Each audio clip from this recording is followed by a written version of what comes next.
experience dito sa I'm presuming you film in an own house. Yes, yes. Surprisingly, wala naman. Although medyo may kabigatan yung meron silang underground eh. Kasi kinuwento sa amin ng may-ari, nung dumating yung mga Hapon, tumira yung ibang mga Japanese soldiers sa bahay at tinago nila yung ibang members of the house, especially the women, dun sa underground. So, tinur kami, we had a tour dun sa underground, medyo mabigat yung atmosphere.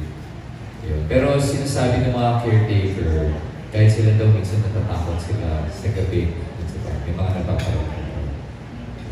Personally ba, Pepe, how do you eat ng mga ganito? Kasi since you believe naman, ginagawa ko siya sa dasal.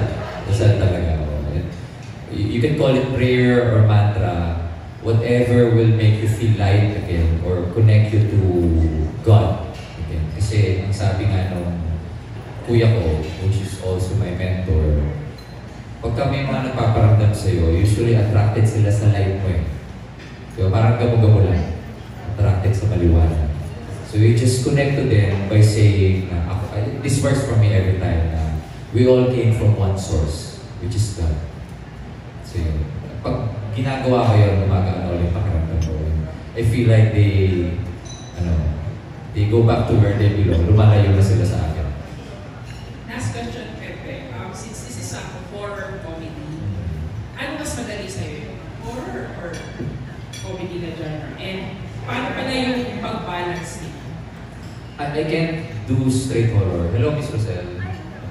Hindi ko kayang gumawa ng straight horror. Sa ngayon, to protect my mental state, okay sa akin ng hybrid horror comedy, action comedy, basta may kahit ng comedy.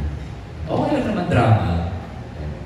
Pero yung straight action or straight horror, I try to do other things mo. Paano mo siya binabalance? Horror, tsaka comedy? Actually, I put my complete trust sa director. Kasi vision niya eh. So kung may gusto lang akong baliin ng konti, I always consult the director. But more often than not, I give my complete trust to the director, who is the captain of the ship. Thank you, Pepe. Salamat Quezon. Sa isang parte ng Quezon. Saan nga yun, Ice? Sarangani ba? Ha? Sariaya? Sariaya? Eh, mukhang yun nga. Let's start with the letter S. Yes. So, old house ito sa Sariaya. Yes. Old mansion. Old mansion. Hindi naman abandon. Old man. Old mansion sa Sariaya, Quezon.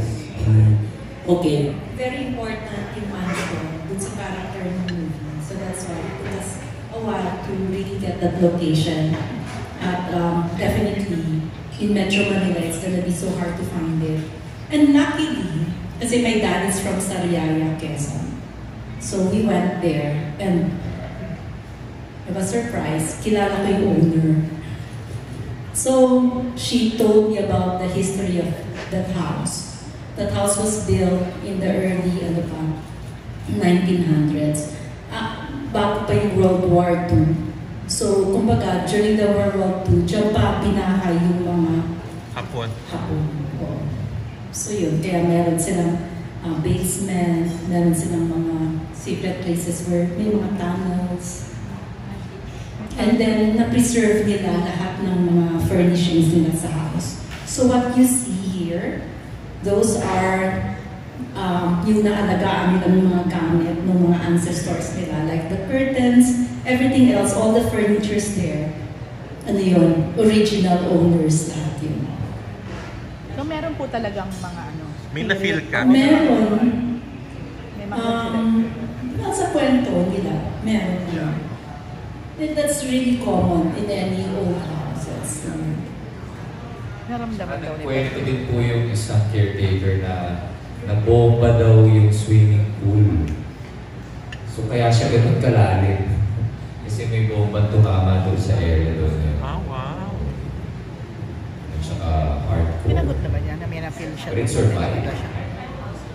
Surprising, sabi niya wala. Merong house tour vlog sa Regal YouTube. Ayun, makikita niyo naman pala if you're extra curious about it. Pero wala kang nakita ka mo, di ba? Wala kang naramdaman.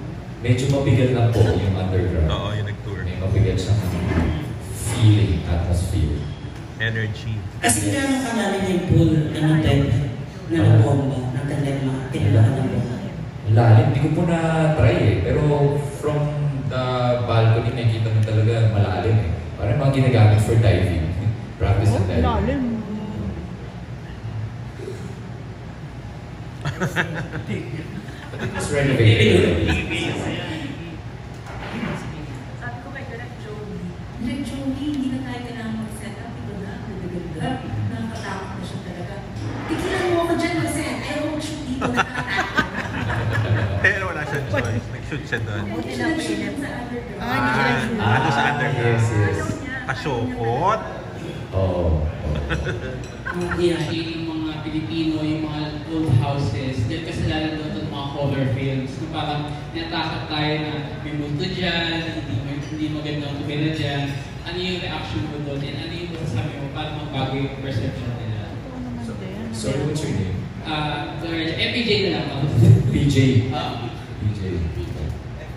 So, you're saying may kumakala sa social media na may mga nananakot regarding old houses. Kaya hindi doon natin ma-appreciate ng mga Pilipino yung old houses dahil kasalanan ng color film. Na-appreciate ko mga auto show. Na-appreciate ko pero ayoko matulog. I can say na kasalanan ng horror films. Kasi Talaga naman paniniwala kayo. may truth talaga yun eh. Saka may ganong- May truth talaga saka may yung ganong old belief houses, naman may ng mga talaga nakakatawa tayo. old houses. Like for example, sa Baguio, dati old houses na hindi yung mga sensitive, bukas na third eye, nasusuka sila o nahihilo sila sa gate pa lang. At yung mismo mga bantay na guard ng mga old houses, nag-earphone sila kasi dami nilang naririnig. So, it's not the fault of horror films. Kasi ang films, reflection siya ng reality. Talaga. Siguro, Ilan yun napigil? yung mga Sponsored ba? naninisi, kailangan lang nila may masisi. Last question ko na lang is, ano yung mga perception mo na bago gawin yung film about yung old houses? Natapos yung filming, ano yung mga bagong realization mo about yung mga lumang bahay?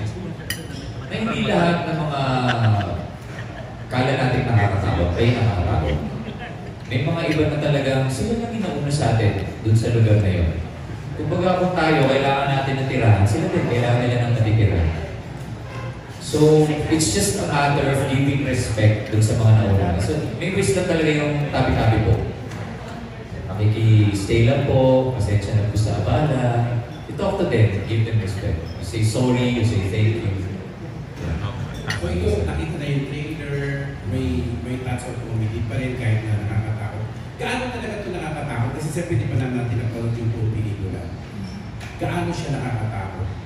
Actually, anticipating din po ako katulad nyo. Kasi I have no idea dahil reliant to sa ano din eh, sa effects din eh, tsaka sa editing. Pero nung ginagawa po namin, yung bahay po kasi naturally nakakatakot. So yung kaya po bantay bahay para sa akin, yung bida talaga yung bahay.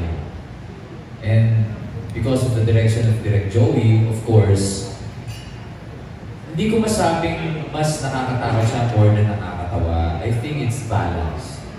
Pero mas yung utak ko po kasi nandun sa nakakatawang aspect eh. So feeling ko parehas yung masusurpresa din ako pag pinanood ko siya and then Saka yung abangan dito yung kukuha ka ba ng elemento o hindi. Yes. Yung abangan ng mga moviegoers. Yes. So, di ba lagi naman tinatanong yung may nagpaparamdam ba pag ganitong horror movie yung ginawa mo? So, meron ba paramdam dito sa'yo? Last question. sa akin po specifically wala naman. Pero yung, again, yung nung nagkaroon po kami ng tour dun sa underground, hindi po kami nagtagal kasi mabigat po yung pakiramdam. Parang hirap po. So, meron talaga. I can say, yeah, we can say na yung energy niya hindi inviting, hindi welcoming. Yeah, so, possibly. Pero dun sa mga bantay bahay po talaga ng mansion, sila po mismo nagsasabi na paggabi, minamadali nila buksan yung mga ilaw tsaka yung bintana pagka kailangan nila maglinis. Thank you and Salamat po, sir.